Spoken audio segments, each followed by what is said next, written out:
Yo mga tol, etong kakainin ko ngayon. Yempo, butter, scrambled eggs, coffee with cream. Then we put some lots of salt.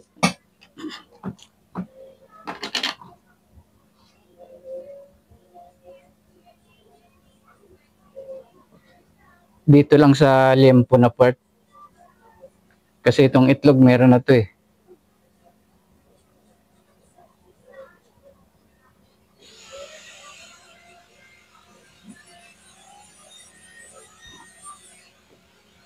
Huwag ka matakot sa salt kasi friend mo yan eh. That's it. So easy lang, 'di ba? Ito yung proper human diet. Ito yung kinakain pa ng unang panahon, ancestrally approach diet. Tapos pag kinain mo to ngayon, sasabihin nila masama. Mas okay yung balanced diet. That's ridiculous.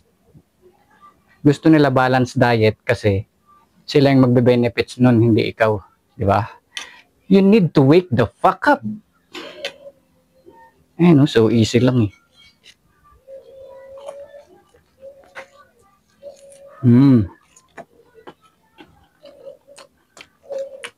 Okay pag fatty meat kasi matagal kang busog eh.